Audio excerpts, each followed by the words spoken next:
Thank you for joining us for today's session. I'm your host, Rhonda Alexander with the Build Initiative. We'd like to welcome you and to begin with a land acknowledgement from Giovanna Archuleta, Assistant Secretary for the New Mexico Early Childhood Education and Care Department.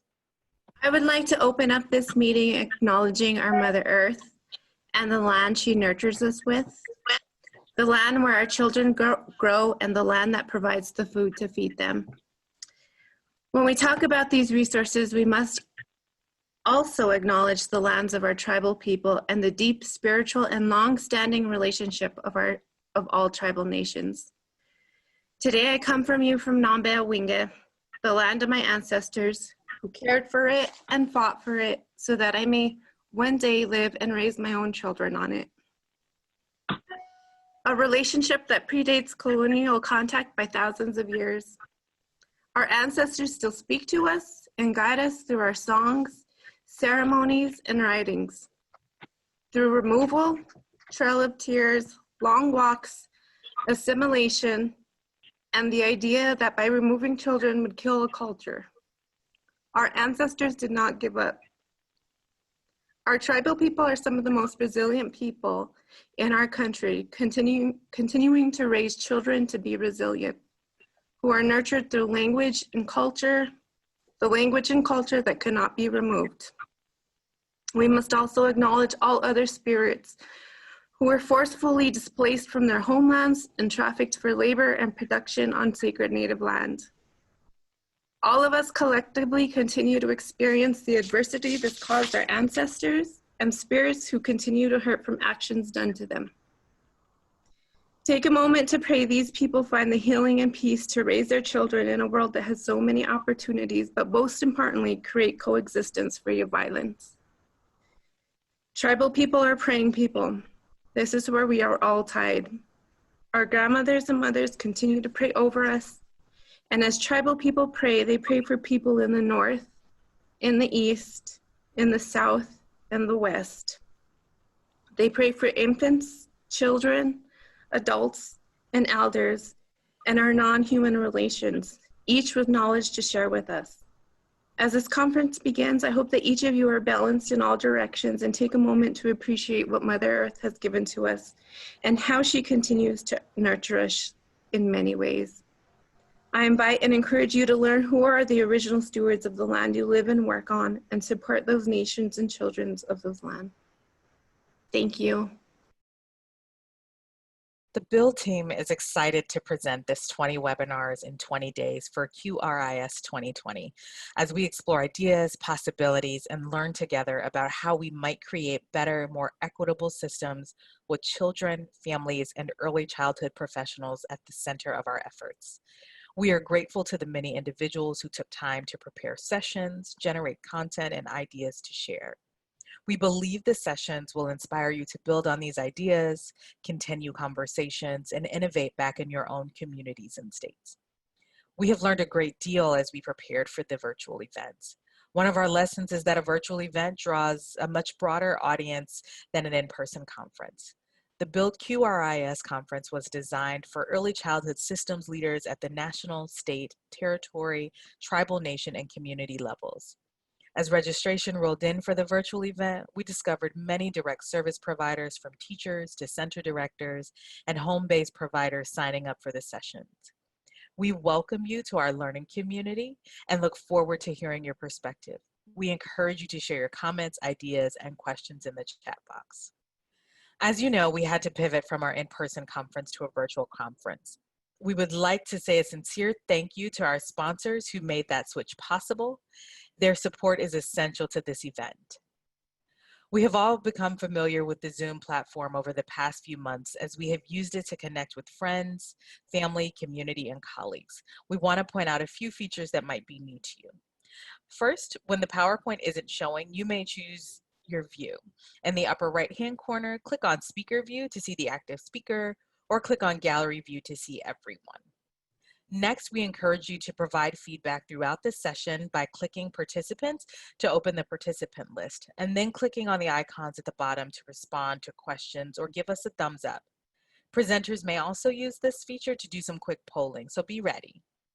Chat with us. We encourage you to be active participants in this session. So please share your experiences and questions in the chat box. If there are polls in this session, a box will pop up on your screen and we encourage you to respond.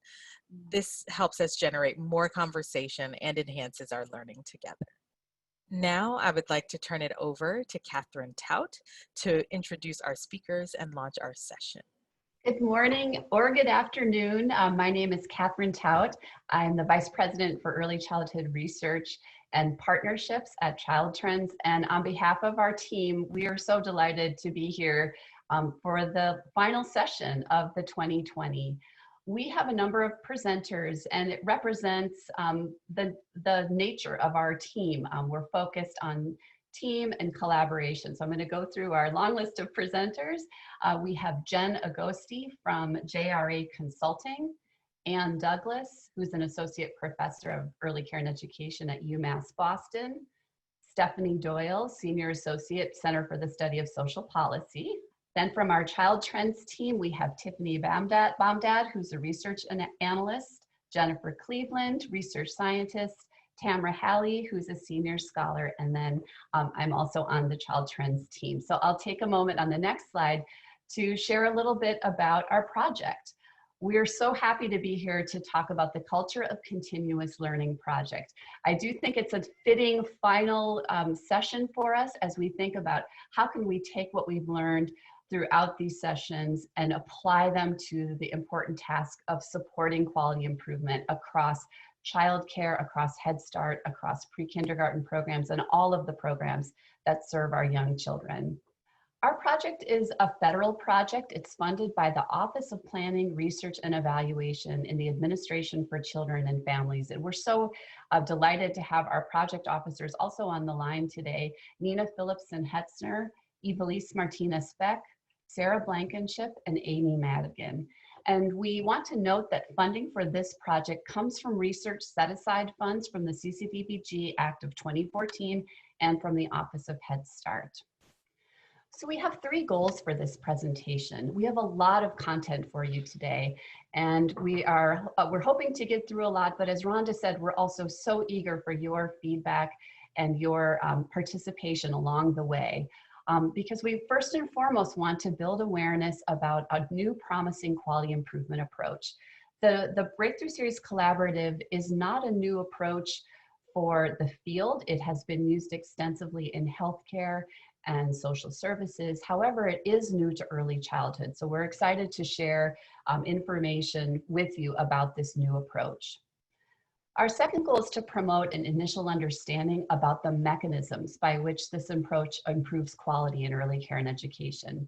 We have noticed that sometimes we have in our approaches to quality improvement a belief that what we're doing is helping, but we don't articulate the reasons why and how it is happening. And so that's something we'll share with you, and I think you'll find it's a really helpful way to consider the mechanisms by which quality improvement is happening. And then finally, we want to share early findings about opportunities and challenges of implementing this quality improvement approach in early care and education settings. So as I said, quality improvement is a nice kickoff or it's a nice ending for this session because it is so critical and has provided some challenges for us in the field. I'm going to name four challenges, and then I'm going to give you a chance to reflect on these challenges and complete a poll. To let us know which of these challenges most resonates with you. One challenge is that our early care and education directors, teachers, and staff need support in putting training into practice. We often have an investment in training, maybe a one-time training, maybe a series of training, maybe even some coaching. But it is the challenge of taking that new knowledge and translating that into everyday practice.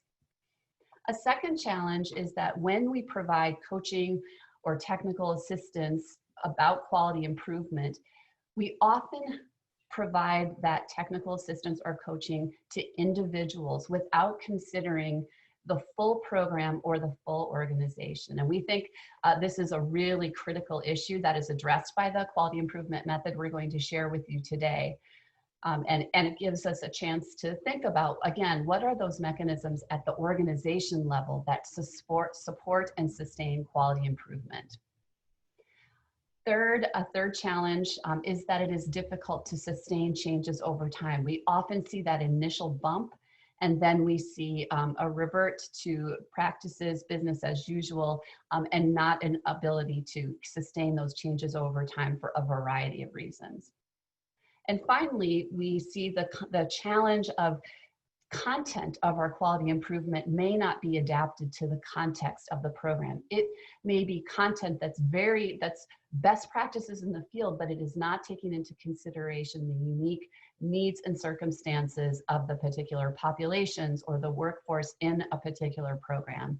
So we see that this is something then that often means the content it can't be absorbed, or it isn't sustained over time because it doesn't fit the context. So I want to take a minute now. I know that was a very brief overview of those 4 challenges to ask for your input via a poll. So which of these challenges, as you think about those and interpret those and fill them out with the small amount of information that I gave you, which has been the hardest for you to address in your work as a technical assistance provider, as an administrator, as a direct practitioner? What do you feel has been the most challenging to address, or has been the most challenging for your work? Great, I'm seeing lots of responses coming in, thank you. Right now we're looking pretty evenly split between the first one, directors and teachers and staff need support in putting training into practice, and difficult to sustain changes over time, the third one. Great, so we're sharing the poll results. It was the first one about putting support and putting training into practice had the most votes, 41%, but a very close second is the difficulty of sustaining changes over time. I think it's also important though that you did recognize the second challenge of the coaching not being provided at the organizational level, and also the issue of content not being adapted. So thank you so much for completing that. We will do our best to really tailor our discussion to those 2 challenges in particular, since those are the 2 that resonated most with you. Great, so I'm going to move us now into our first goal, learning about our project. And throughout this presentation, you will hear us talk about 2 parts of the project. And our team that you saw our faces early on, we represent the 2 parts of the project. The first slide was our implementation team. And that was a key purpose of this project, was to implement an innovative quality improvement method, the Breakthrough Series Collaborative, which you're going to learn more about, in early care and education settings. And this federal project was a feasibility study. So as I mentioned, because this method has not been used extensively in early care and education, our project team was interested in understanding how feasible it is to implement this program, or this method, excuse me. So we have our implementation, and then we also conducted a study to learn how the BSC methodology worked in ECE settings and to assess its feasibility. We have many researchers on the line today, especially our Child Trends team, and so we will have some data. We are looking forward to sharing the data with you, some findings from our project. But you'll also hear from our implementation team so they can share details about how the project was implemented. Hi everyone, hope you're doing well today. So as Kathryn mentioned, I was a member of the implementation team and work at CSSP and one of our leads on continuous quality improvement. And so first we want to get started to talk a little bit about what is a Breakthrough Series Collaborative. So the BSC is a methodology that is an action-focused quality improvement and implementation initiative, and it really helps programs move training into practice. So to take those skills, those strategies that one might learn in a training and move that into what they regularly do in practice, and that sort of standard of care at a program. The Breakthrough Series engages multiple teams in a network or a collaborative, and they are all working towards a shared measurable goal. There are 5 core parts of a BSC. there are, we mentioned teams, so there are multi-level inclusive teams that represent so for an ECE program, the parents, the frontline teachers, maybe assistant directors, directors, community partners, but all the folks that are really key to implementation of that strategy in a program really need to be represented on this team. It also is I mentioned, a collaborative. So the BSC really focuses on building a shared learning environment where all are teaching and all are learning. It really respects the fact that there's so much to learn from not only content experts in the literature, but also from what we know in daily practice. So it really facilitates an environment where people are actively sharing what they're learning, what's working, what's not working.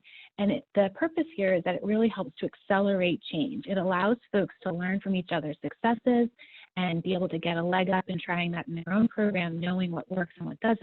And it also allows people to learn from mistakes and to avoid some of those and really accelerate their ability to achieve that measurable goal.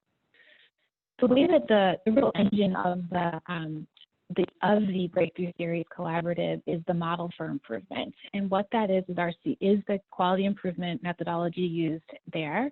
And what the model improvement does, it asks 3 simple questions.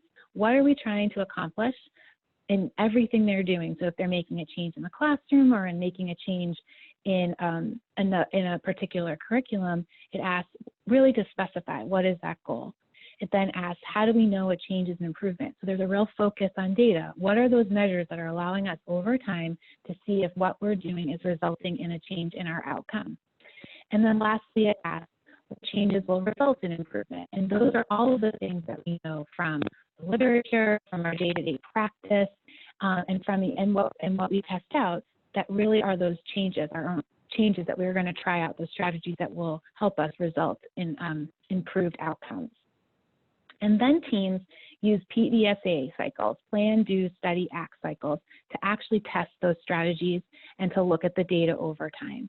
They might start at a small scale, testing something with someone by next Tuesday, and then they'll use those cycles to grow their test under different circumstances, different environments, and then building their knowledge, building their confidence to then implement and spread across the center, but really using that PDSA along the way. There are content experts, which are or coaches, both in the subject matter. So in our case, we were working on social emotional learning, and so we had content experts in social emotional learning, as well as in CQI to really support folks around looking at data, doing PDSA cycles, and approaching those problems. And then lastly, we're guided by a collaborative change framework or a driver diagram. That really lays out what are those changes, what do we know might be the key things that we need to work on that's going to result in improvement. So here we have the driver diagram that we used in the Breakthrough Series Collaborative through the CCL project. And what it does is basically think about what are those key levers that we need to work on and the changes, and then lays out ideas for changes that we can make. And so what we did in this case is we really focused in on the pyramid model and laid out what are those different changes. You'll notice that we also talk about race equity and cultural responsiveness and organizational capacity and support. And really there, we also tried to bring in these other really important levers and drivers and lay out some possible changes there so that we're really understanding what's going on there to be able to achieve outcomes that we're looking for in the collaborative. And so really this project, we talk a lot about it as being, it's not training as usual, but rather it's taking what we learn, putting them into action, and really focusing in on that's going to result in organizational change. So what the BSC methodology does is it really honors the importance of cross-team collaboration. So whether that's within a program, recognizing that we really have to engage all the different members of a program, those key stakeholders, to be able to implement those lasting sustainable changes. But then also recognizing across teams, there's great value in folks learning from one another's successes and challenges.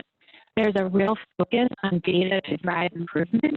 So looking at your data to help you understand your problem, to help you think about what possible solutions are, as well as being able to see how you're improving over time.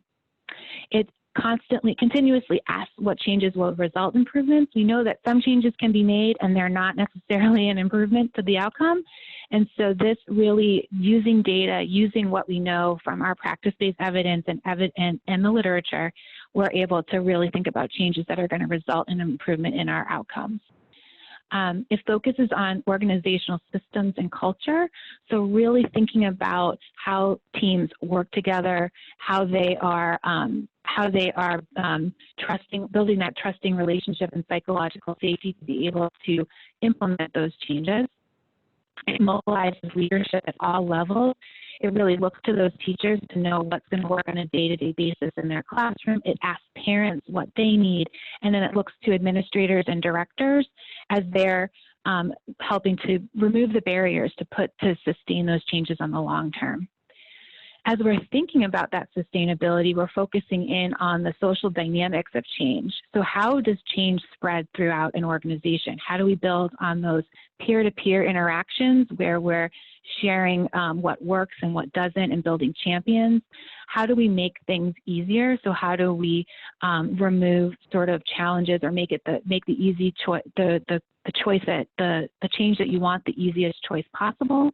And how do we use sort of reminders within the structure, whether it be within forms or within the environment with reminders to make those changes sustain, or to rethink a job description or an agenda or a handbook to really make sure those changes are sustained in policy. And lastly, it promotes an inquiry mindset.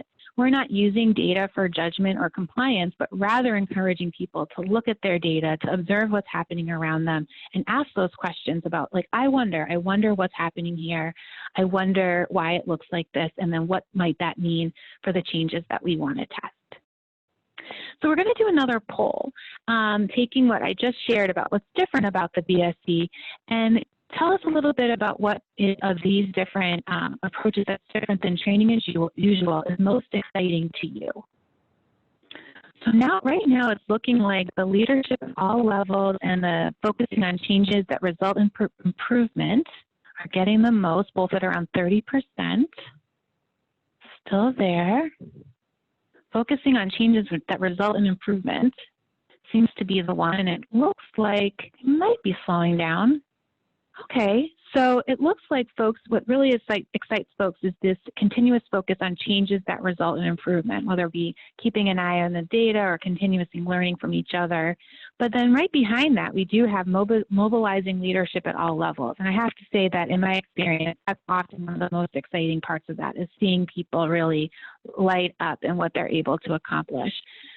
And then across the board, we're using data, and then right there at the end, organizational systems, honoring the cross-team collaboration, and intentionally drawing on social dynamics. So thanks, everybody. So we're going to watch a quick video that we actually used to help recruit folks into our Breakthrough Series collaborative, and it can give you a sort of another little picture. It was used to try to help folks understand or get a picture of what this might look like for them and if they wanted to join our collaborative. And so we thought that might be helpful for you as well. Learning how to share, how to interact with peers, how to handle disappointment, and how to regulate emotions. These are all components of social and emotional learning, or SEL. They are also skills that help form a child's character and may be necessary for future academic and life success. How do we, as educators, promote children's social and emotional learning? That's where a Breakthrough Series collaborative can help us.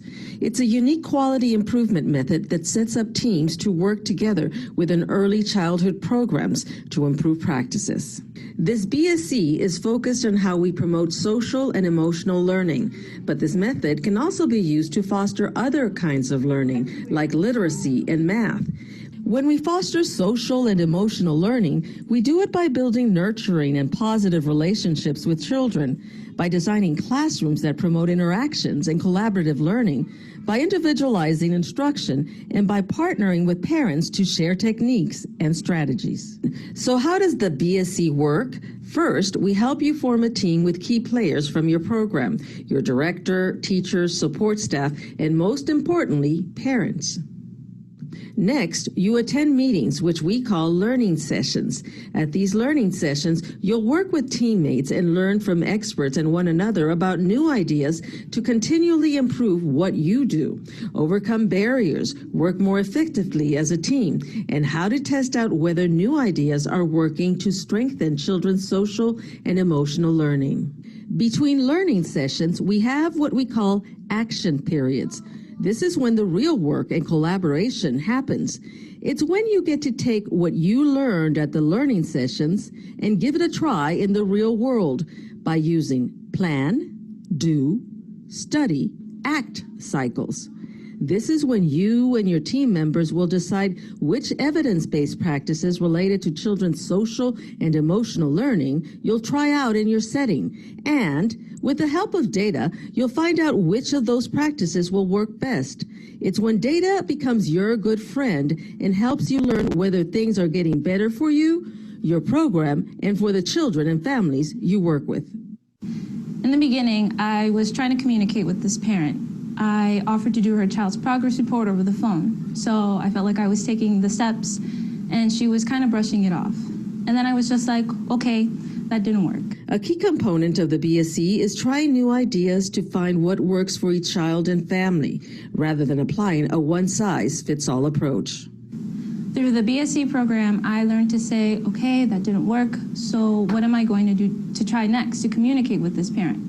Not just, that didn't work, I'm just going to back off. The cycle of learning sessions and action periods continues for 1 year with a total of 4 learning sessions. Even after the 4 learning sessions end, the learning continues as you welcome more members to your team and you become empowered to lead changes. During this time, you work to expand the changes in your program, take actions to make sure they're going to stick for the long term, and continue to test out new ideas. When you give people the permission to try new things in the real world, not in a meeting room, not as part of a one-time training, but in actual classrooms, that's when real change can begin.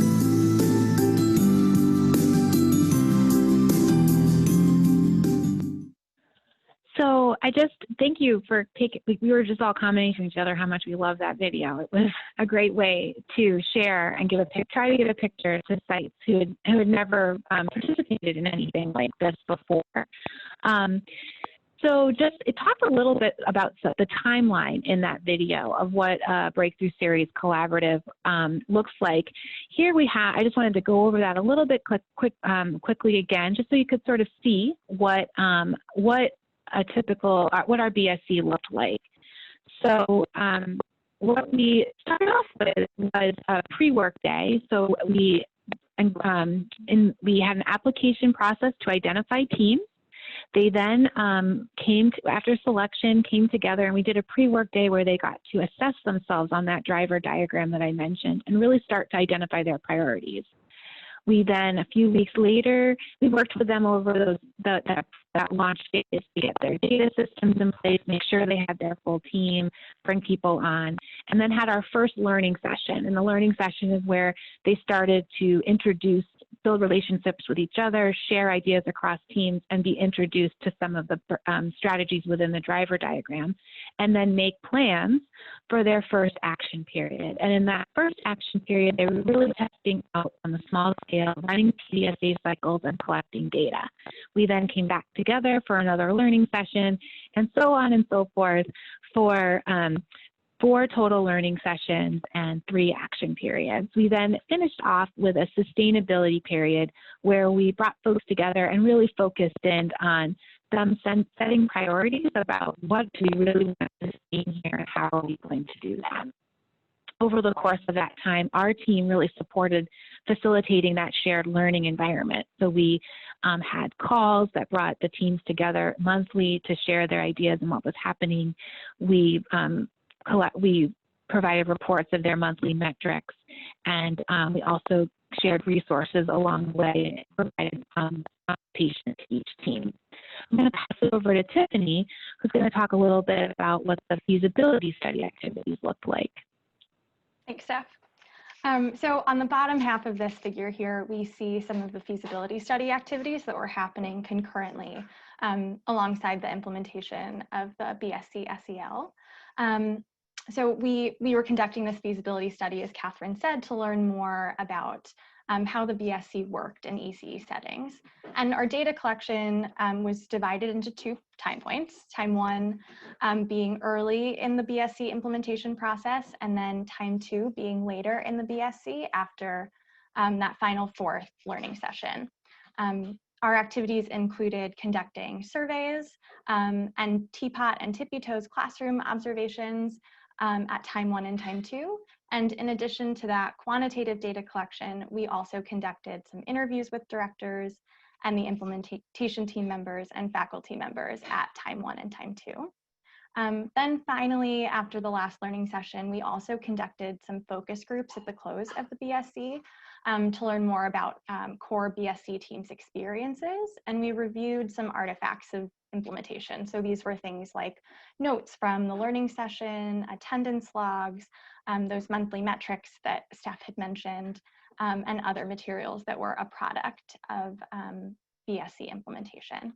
So as we move through the presentation, we'll be switching between these 2 streams as we share more about the implementation of the BSC-SEL and then dig into some findings and insights from our feasibility study data collection. Part of the feasibility study and the implementation side, we developed a theory of change that described the underlying concept structures and processes. So earlier I talked a little bit about that strategy, our strategy, and the 5 main components of a BSC. It resulted in a set of outputs. So learning session, our work resulted in learning sessions, teams collecting monthly metrics. We had the action periods where we facilitated those activities in consultation with teams. What we really saw is that this would result in new structures for the team. So they were structures that supported relationships at the programs, routines for collaborative professional learning in their individual team, but then across teams through their roles and meeting with other teams. It also changed and resulted in new and different work processes and routines. So protocols for collaborative learning and improvement within their organization. They started to do the self-assessment. They used PDSAs to test changes. They used data and collected new different data to understand what was happening and to see if their changes resulted in improvement.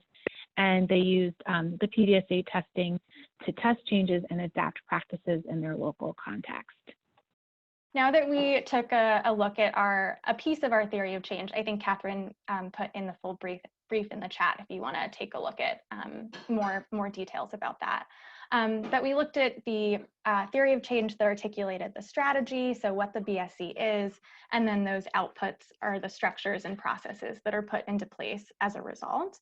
Now we'll move into presenting some findings from the feasibility study of the BSC-SEL to describe what actually happened in practice. So what participation and engagement in the BSC-SEL looked like for the 7 ECE programs and how they were differently engaged during action periods and testing and spreading improvements. So we first looked at some of those artifacts of the BSC that I mentioned before, things like attendance logs, monthly metric submissions, and found that there was quite a bit of variation in participation, both within and across programs. So we found that participation in those in-person activities, like the learning sessions, varied across teams and was also inconsistent across individual team members. So the folks from the core BSC teams that attended learning session 1 weren't necessarily the same folks that attended learning sessions 2, 3, or 4. We also found variation in the number of affinity group calls that folks were able to attend across programs. and variation in the presence of a parent representative on the core BSC team. So we heard before the importance of those cross-role or multi-level teams.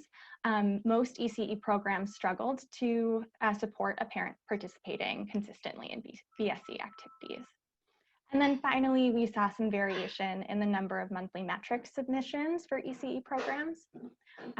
Overall, despite these different levels and different capacities for engagement, our interviews with senior leaders and focus groups with core BSC team members revealed that all programs had a very positive perception of their experience and noted growth and improvements in their program that they attributed to their participation in the BSC.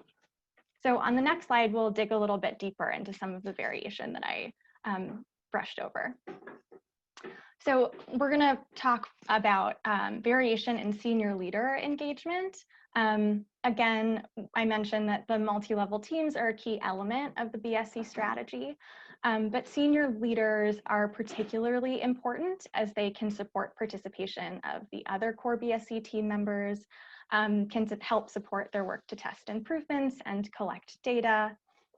They also are well positioned to build buy-in and enthusiasm for the effort and establish some structures that can support the spread of quality improvement and social emotional learning best practices to other staff that are not participating on core BSC teams. So the graph that we have here is illustrating that variability that we saw in the number of senior leader calls attended by each of the ECE programs. We can see that only 3 centers were able to attend more than half of the calls that were held, with the other centers struggling a bit to attend these senior leader calls more consistently.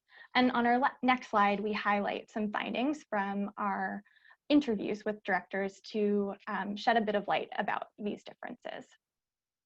So here we have a quote from one director about the challenge of attending senior leader calls when there are other requirements or constraints on their time due to impromptu meetings that come up that prevented them from participating in the BSC. We also heard that with challenges with staff shortages, sometimes senior leaders or directors needed to pop into a classroom and wouldn't be able to attend the senior leader scheduled calls. And then on our next slide, we have another exemplary quote, just demonstrating how senior leaders felt when they were able to attend our senior leader calls. So this director shared how it was helpful for them to hear about the challenges that other senior leaders were facing, and that they felt heard and overall were able to learn from the experiences of other programs participating in the BSC-SEL. I'll pass it back to Steph to share a little bit more about the work that teams were doing during action periods to test improvements and put what they were learning from the calls and from other teams into practice. These are some examples of the different PDSAs that folks tested and implemented over the course of the Breakthrough Series Collaborative. You'll recognize many of these come directly from the pyramid model, and often, and really, folks, we had pyramid trainers and folks dug right into the many amazing resources that pyramid provides for folks to use. So, you know, they would, for instance, have one particular. They focus a lot on transitions and thinking about minimizing transitions and thinking about how to smooth and ease those transitions. And so you had teams really taking a look at what their day-to-day schedule looked like and digging into particular parts of the day to understand that, and then implementing new routines by testing it out with one teacher. We then also you know, so they would really look at all of those across these. So some different examples there that folks tried out. So as a team would start, they'd start really small in that first action period. And when I say small, in the Breakthrough Series Collaborative, we often say, what can you test by next Tuesday? So what could you do with one child and one parent or with one of your co-teachers? And what can you, all the things that you can learn about it. So this is an example from one of the programs where they were really focusing in on self-care for teachers and they had, through some of their other trainings, received a strategy called Take 5, where they would develop a practice of being able to step out if they needed to take a break as a teacher. So they started small in one classroom with one teacher and tested the idea of taking that 5-minute break, and they learned a lot about that strategy, sort of what would, basically a lot of the logistics and operations of it. Where would they go? How would they communicate to their other teacher? How would they make sure that there's coverage? They, after they learned a lot there, they broadened their tests and continued to learn, bringing it to other teachers and having them also test out that strategy. And then finally, as they really sort of built buy-in, saw it was successful, worked out some of those operational issues, they worked to make it permanent. They embraced the strategy. They created a policy that was communicated to the entire staff, and all teachers knew how they could take the break, and non-teaching staff knew that they needed to step into the classroom for 5 minutes in order to ensure the appropriate ratio. They created a catchy name called Take 5, a poem to make it fun, and then continue to sort of support teachers to do that. So we'd really love for you to tell us in the chat, why does organization change require you to pay attention? Why to the system and the culture at your program or your organization? And what happens if it doesn't, if you don't do that? We'd love to kind of hear what your experiences are in the chat. And I've looked at some of my colleagues to help me keep an eye on that and sort of what folks' responses are. So we're hearing a little bit about paying attention to the internal and external stakeholders. I like what Marta shared. You could be thinking you should zig when everyone else is zagging. So definitely being able to kind of understand from the different stakeholders and have a shared goal and communicate clearly what's happening. A healthy culture takes work, and it often drops off everyone's radar. We heard that a lot and continued. I think that's across all types of sectors. Must have systemic support to make change sustainable. If you don't listen, you'll be less effective and relevant to our changing times. Those are some great responses. Why don't we move to the next slide? And I really encourage folks to keep chatting in your responses there. So I think we've talked a bit what they were also doing during action periods, collecting data. This was definitely something that was a bit of a challenge in that for the programs, the data that we needed may not have been readily available, and we actually had to put in some readily available on a regular basis so that folks could look at data over time on a monthly basis so they could see the results of their improvement in real time. So we had to put in place some different strategies and different data collection. And here we can see that we were trying to collect challenging behaviors observed during a 2-hour period each week. So we worked really hard early on with the programs to test out a measurement strategy that would be feasible to them, that would be able to be useful to their practice so they could see those changes and make improvements. And that would help them see that, that would actually help them connect to what am I doing and is it resulting in an improvement.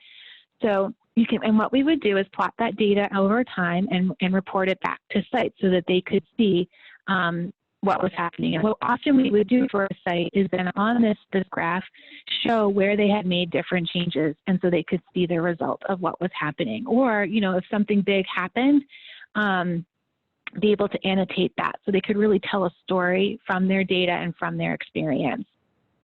So on our previous slide, we just saw an example of those graphs that would be generated from an ECE program's monthly metric submissions on challenging behaviors in the classroom.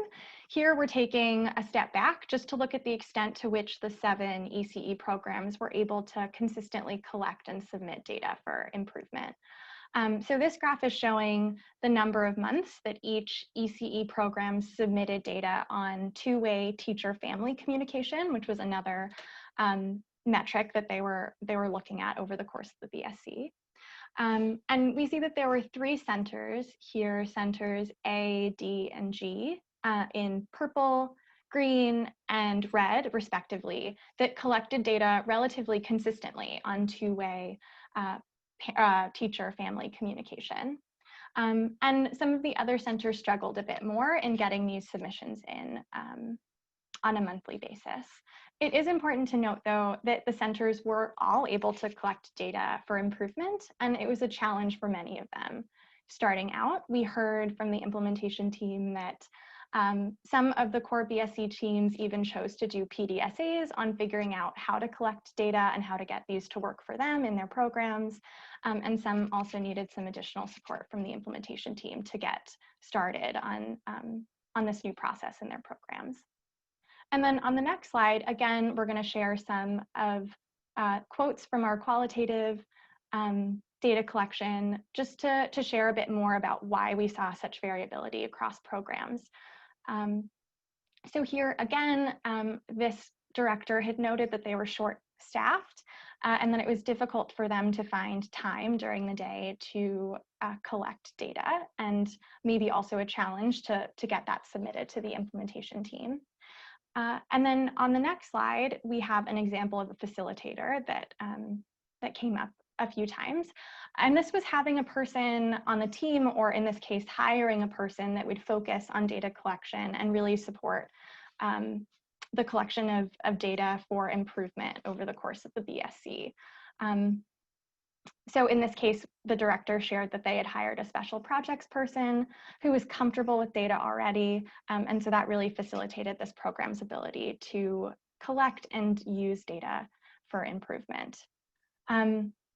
So overall, from our examination of ECE programs participation and engagement in the BSC-SEL, we found two groups of participants emerge. We had a robust participation group. These were the teams that were doing a lot during action periods. They were superstars at submitting metrics. They were attending most of the calls. And then we had two centers that fell into that group. And then we have a more moderate participation group with our remaining 5 centers that were able to participate in the BSC, but maybe not to the same extent as our more robust participation group. And we'll be mentioning those two groups of participants as we talk about how the mechanisms were activated in these programs and how they were differently activated based on the extent to which programs were able to participate in all of the BSC activities. Okay, so now we're going to move on to the second goal of our presentation, where we want to promote an understanding of how about the mechanisms by which this approach improves quality ECE. So what we have found that the outputs activate the mechanisms of shifting relational dynamics within and among the organization's members, shifts in participants' mindsets about changing their professional practices. And so what we see, and we really try to be very intentional about this with the BSC, so really thinking about team building throughout even in the beginning and throughout. So really thinking about how does that team work together? How are they thinking about building trust among one another? Early on, we will often do an activity where we talk about leadership. We often think about communications and then think about different sort of types of how folks might think about change, and really just try to bring in those different pieces so that folks can really be, that we can really be intentional about the science behind change. Hey everybody, I'm from the feasibility study team, and I am going to talk about some of our findings from the feasibility study about how mechanisms were activated in the BSC. And again, these are the things that are about relational dynamics within and among organizations, and those things about inquiry mindset, for example. This is kind of a summary slide about if we had to very quickly and succinctly summarize our findings about mechanisms in the BSC. We see that there was mixed evidence that the hypothesized mechanisms were activated in programs by participating in the BSC-SEL. We'll look at some quantitative findings over the next couple of slides and see that programs that started at a high level on psychological safety and teacher and director efficacy seemed to stay high at the end when we repeated that data collection at time 2. And then we'll review some qualitative findings from the focus groups and the interviews with directors and the faculty members. And we'll see that teams reported, and people who participated in the BSC reported that they experienced cross-team learning, shifts in organizational dynamics, and participants demonstrated a change in inquiry mindset. So this slide is about our findings about a measure that we included in our Time 1 and Time 2 survey with the 7 centers about psychological safety. Psychological safety is measured, and it's about work environments and the extent to which people perceive their work environment to be a safe place, whether people believe that they can try new ideas, make mistakes, provide input, and ask for help. As Tiffany mentioned a few slides ago about our participation groups, we divided our programs based on their participation into a robust participation group versus moderate. And we did this survey at Time 1, so when they just started the BSC, and again at Time 2. And you'll see here that there was not much reported, there was not much change in reported levels of psychological safety, but there do appear to be group differences. So robust participation groups started high and stayed high over time, and the moderate participation group did show some growth in psychological safety over time. I'll add that at Time 1, we had about 66 respondents who participated in our Time 1 survey, and at Time 2, we had about 86 respondents across the 7 centers participate in our survey. A limitation of the feasibility study was that we were not able to do significance testing, but we feel we learned that it was feasible to conduct this measure as part of the feasibility study process. So these are some findings about teachers and directors reported efficacy at Time 1 and Time 2. And these mechanisms, again, are about relational dynamics within the organization. So the questions and the types of items that are included in these scales get at how much people feel they can do their job and whether they feel they can do their job a great deal versus very little or nothing. You'll see here that centers with moderate participation in the BSC appear to have had more room to grow in their efficacy, whereas staff at centers with robust participation seem to have high levels of self-efficacy, and they remain high, except for the teacher's efficacy drops at Time 2. There appears to be a convergence in efficacy scores at Time 2 across the 2 groups of centers. And again, due to our limited sample, we were not able to do significance testing, but again, feel that it was feasible to do this, to include this scale in our Time 1 and Time 2 survey. So now we have some quotes from our qualitative interviews. We did interviews with directors, we did focus groups with the BSC team members, and then we also did some interviews with faculty. And we developed a coding scheme in part that aligned with our theory of change and reviewed all of our interviews as transcripts and identified codes. This one is applied codes to parts and quotes in the transcripts. And this is a quote that illustrates the activation of cross-team learning that 2 core BSC team members shared during a focus group. So one says, "It was a lot of fun. The games were fun. It was fun to have a whole group running and laughing together at the learning session." And the colleague shared, "What I liked was switching it up and talking to people. And it gives you thought-provoking questions. I learned a lot about other people's culture." This is an example from a director who shared with us during an interview about the perception of how inquiry mindset was activated as part of the BSC. This director said, "I see the staff who are participating in the core BSC team. I see them take notes when things are being shared on the calls, and they say, 'Okay, great. Let me do this in my classroom. Let me see how this will go in my room.'"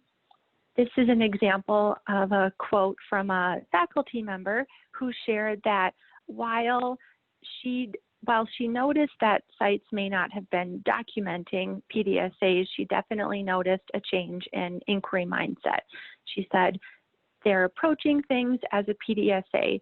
I didn't get the sense that they were tracking that, but it changed the way they approached their projects as leaders. They were telling other programs about their experience with it, spreading the community that way. And here we have a quote from, I believe this one is a director. It's about really talking to people more as a supervisor and saying, I'm not asking you for perfection. I'm asking you to look at one thing you think you can change and work on, and let's check in about it and see how it goes. You know, I think it makes people feel that they are better supported too. And then our last quote from a director, which really illustrates the importance of leadership support for teams. This director shares, getting the core BSC team members involved in this is scary because they think they're failing. It's not failing, it's a learning process. They need to learn how to use it. Once you learn how to do all that, you will better yourself and children can learn from it. It's not a fast-paced thing, it's baby steps. I involve myself in it and tell them it's okay to keep trying. And now I think I will pass it back over to the implementation team, and we will now talk about the next set of theory of change and findings. Thanks, Jen. So, this part of the theory of change, and all of you have probably been seeing it, Steph was walking you through the beginning, and if you saw the theory of change as a whole, it's sort of the top section and the middle section. And now this is the outcomes and impact. And so in my mind, this is the so what, right? All of this sounds good, but at the end of the day, if it's actually not achieving anything, why bother, right? That's the usual question. And so our theory of change, what we were trying to be very purposeful about is, you can see in the short-term outcomes, many of the things that Steph was describing in some ways as the mechanisms we were hoping to activate, right? So if we were activating and tapping into those things, what were they doing?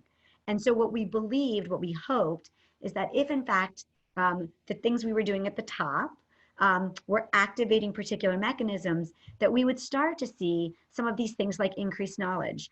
But more than that, and this goes in some ways to the very first poll you all did, the question that we asked, which is, Steph described the Breakthrough Series methodology as more than just training, right? It was training that is action focused. Most trainings focus on the increase in knowledge. And really what we spend a lot of time talking to you about today is these other three bullets. Thinking about improved organizational culture and climate, and leadership, and increased efficacy at all levels, leadership at all levels. So that was the short term. In the long term, you start to see that expanding a little bit, because what we're really hoping is that it's really more now about the relationship. So again, I go back to Steph's a very specific example of as that Take 5 practice was rolling up, right? Other teams were learning. So there was this vicarious learning. And as other people are learning, whether it's teachers in the same center or in other, there's this sort of this hope that you get, right? This sense of hope that change is possible.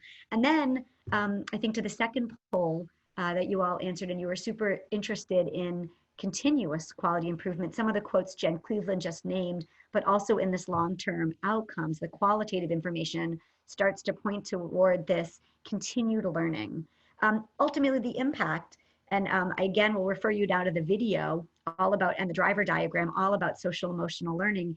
At the end of the day, all of the continuous quality improvement is great. That's the method. And so is it actually achieving the results of improving social emotional learning in the classroom? So I'm going to turn it back to our Child Trends team to talk a little bit about what we learned from a data and fidelity perspective related to these sort of three levels, if you will, of outcomes: the short term, the long term, and then the impact. Thanks, Jen, and good afternoon or good morning, everyone who's joined. Because I'm going to be sharing some findings from our feasibility study related to the outcomes, and because it was a feasibility study, we were focused on those short-term outcomes of increased knowledge, skills, and beliefs, and changes in organizational climate and culture, the leadership at all levels, and this sense of efficacy. So this slide summarizes our findings related to short-term outcomes. We generally found, Tiffany put in the chat, the measures that we used in our survey. We had a measure of beliefs around social and emotional learning that we asked on both the Time 1 and Time 2 survey. And we found, generally speaking, that people's attitudes and beliefs about social and emotional learning didn't change much over time, but that's mainly because people were scoring really high at Time 1, and there wasn't a whole lot of room for growth over time in that measure. And we think that this is partly because as part of the application process and self-selection process into a BSc, many of the programs had already been committed to focusing on social emotional learning as an area of improvement in their programs, and many had already participated in pyramid model training. So there might not have been as much room for growth in this set of 7 programs on that particular measure. However, other measures of short-term outcomes, particularly around spread of quality improvement practices and organizational culture and climate change, we have some evidence of growth in those kinds of measures, both from our survey data as well as our qualitative key informant interview data. And I'd like to share some of those with you as well. So this slide shares a measure from our Time 2 survey data collection, where we asked survey participants to report on how much they used Plan, Do, Study, Act cycles. And the bars in blue represent survey participants who were members of the core BSc teams for the 7 programs. And the bars in orange represent other staff members from those 7 programs who are not core BSc team members. And what you see here is that the core BSc team members, the majority of them reported that they used PDSA cycles either regularly or a lot, whereas fewer of the other program members reported using PDSAs regularly or a lot. However, I think it's really important to note that 27% of these other center staff who were not members of the core BSc team noted that they use PDSA cycles at least sometimes. And I feel like that's a really important point, that there are at least over a quarter of staff were using PDSA cycles, even though they were not members of this core BSc team.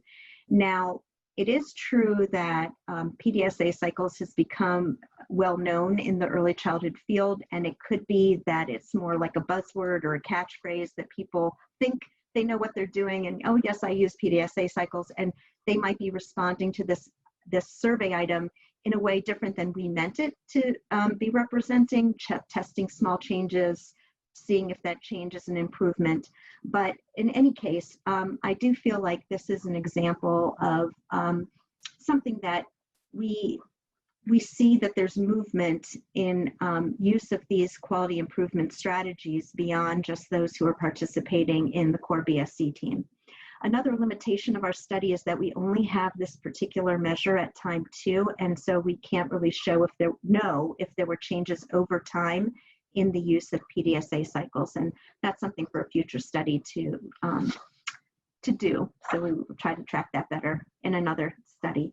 The next slide provides another example, and it shows a very similar pattern, but this is just another quality improvement practice of soliciting ideas and feedback. And again, you see that those who have participated most directly in the BSC-SEL were reporting solicitation of ideas and feedback regularly and a lot.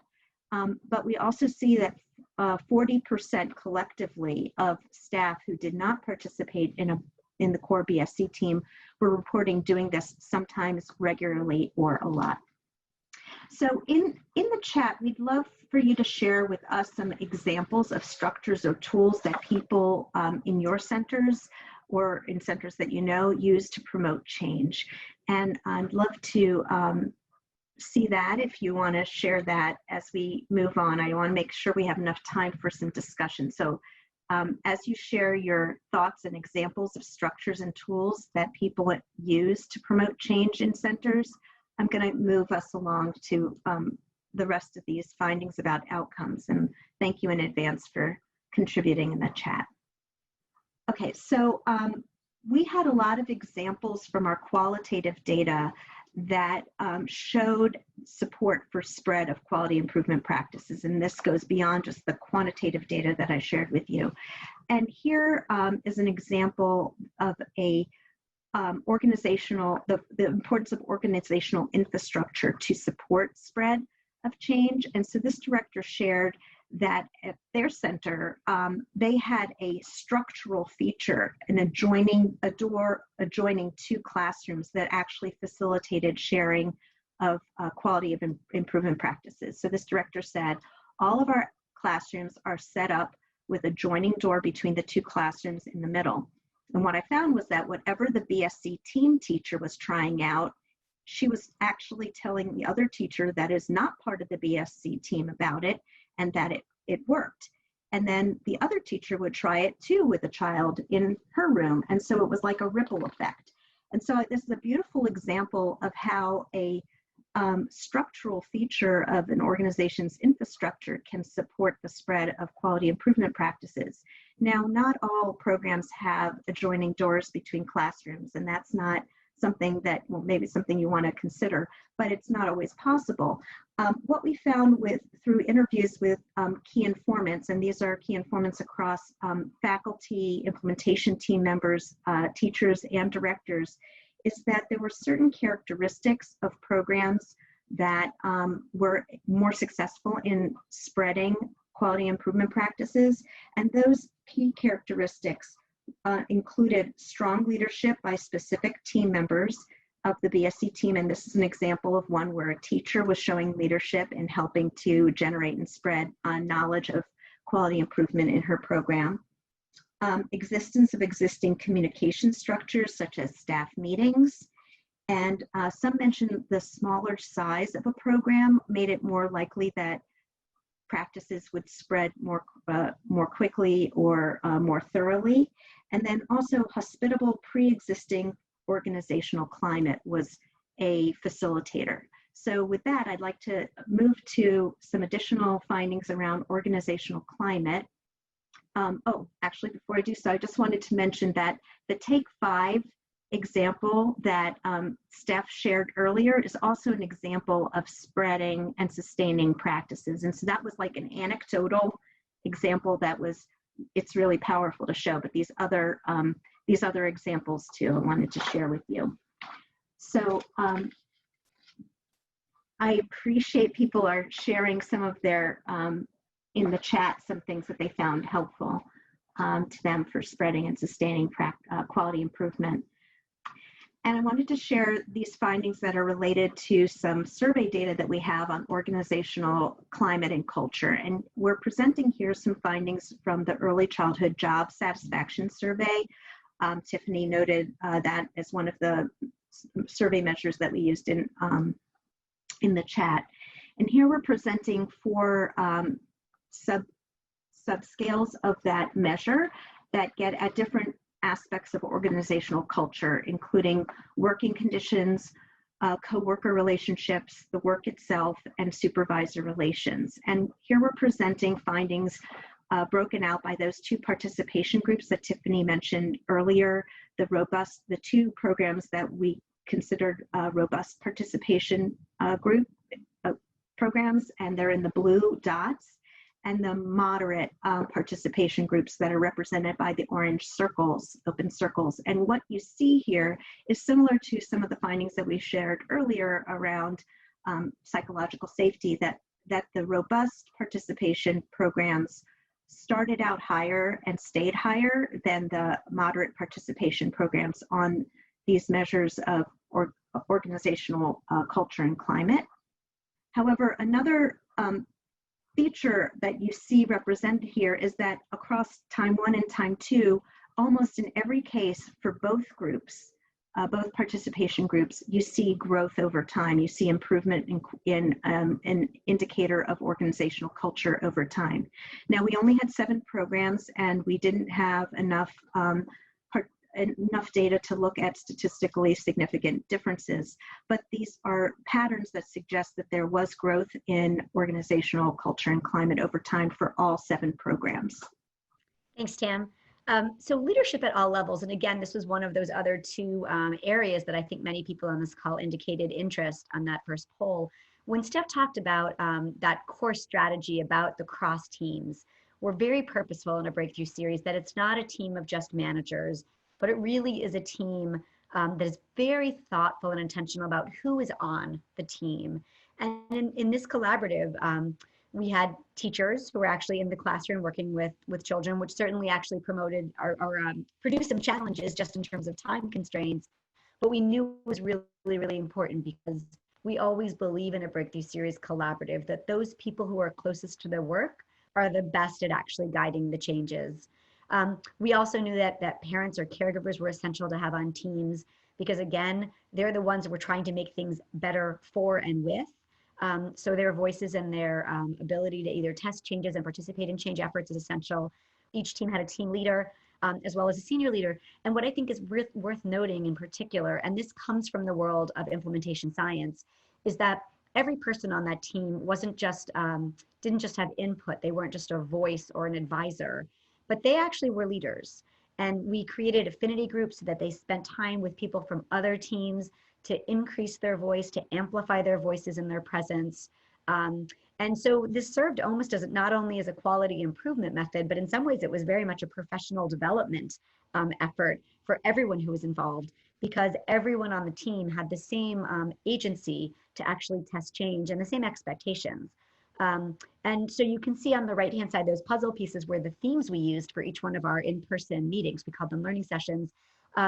And so around this pyramid model, you can sort of see the flow that relationships were always at the core, whether it was relationships between teachers and children, or relationships between teachers and caregivers, or relationships among staff, across staff, with leaders.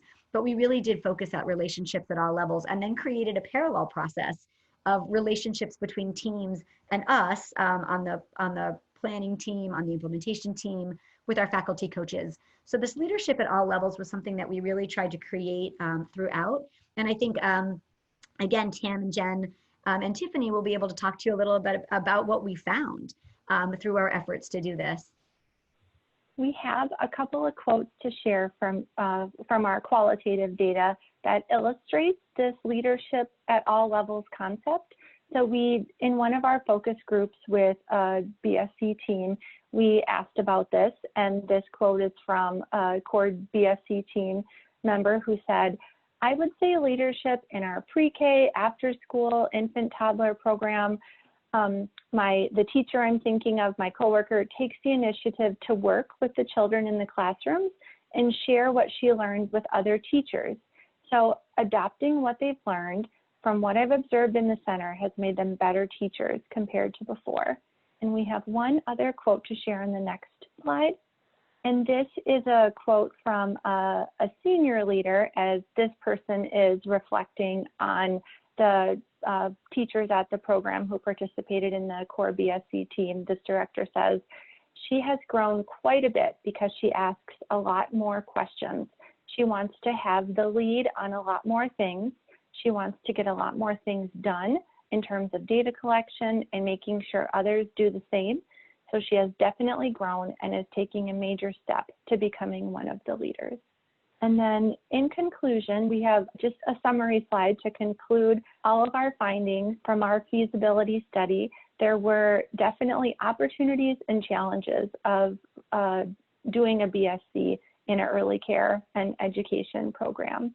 Something to consider is that the Breakthrough Series Collaborative is a very innovative quality improvement methodology. And from what we learned doing this with 7 centers is that it is feasible to implement this in an early care and education center, but it requires a significant investment. So some examples are that it's important for sites or centers to be aware of the commitment in advance. Our project took place over 18 months. Typically, BSCs take place over 12 to 18 months, and they would include multiple members of a program participating, including parents. In our BSC, which we finished in 2019, people on the BSC went out of their center to participate off-site in a learning session 4 to 5 times a year. We were very fortunate that we finished our project or our in-person learning sessions in 2019, and we did not have to consider the possibility of what a virtual learning session would look like. But that is something that could be considered in the future possibly. And then another thing is the commitment to collecting and sharing data on a regular basis, including monthly metrics. We learned that some programs are able to engage with and benefit from the BSC methodology more than others. So as Tiffany mentioned, there was definitely variation in participating. Characteristics of programs that participated and engaged a little bit more had strong or innovative organizational infrastructure, supportive senior leadership, and high levels of psychological safety among staff. Some challenges that sites and centers experienced were competing demands. So other meetings, staffing shortages, parenting responsibilities, these can impede engagement with the BSC methodology. And we have a few moments for questions and further discussion. There's a question about what QRS level these programs had. And the question is asking whether there needed to be some kind of baseline organizational capacity to do this kind of work. Jen, I know we have talked about the organizational capacity building as a possible next iteration of the BSC based on what we learned. And I think this question is really getting at that. Would you be able to respond to some of the thinking about that pre-work that you and the implementation team have discussed? Yeah, and I'll actually invite Stefan as well. So in terms of, Anne has just responded in the chat that they ranged in QRS levels 2 and 3. And so, there always is, I'll say, an organizational capacity level in any breakthrough series, regardless of content, and quite honestly, regardless of sector, that we do know. I mean, I think about implementation science and what we know about readiness and preparation. That being said, and I think Steph and I have both had this experience in collaboratives where a piece of the collaborative is around developing capacity as well. So, very often teams will just start doing these plan, do, study, act cycles, these PDSAs around their data capacity. And that's something that we'll offer coaching on and some individual consultation on even before the first learning session. So as part of the pre-work.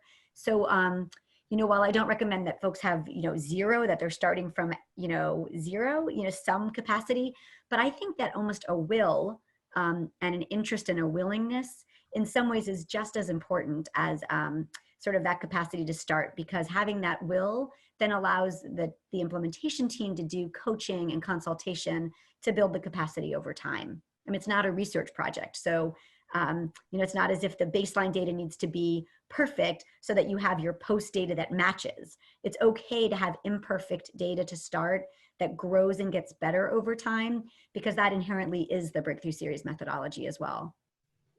And I just wanted to point out that the 5th driver in this particular BSC's change framework was focused on organizational capacity and support. And the Take 5 PDSA example is an example of a strategy that was focused on that particular driver. I will also share a couple of other questions we've received, not in the chat box, but common questions that we've received. One is, how could this work with family child care providers? Is it possible to use this method with family child care providers?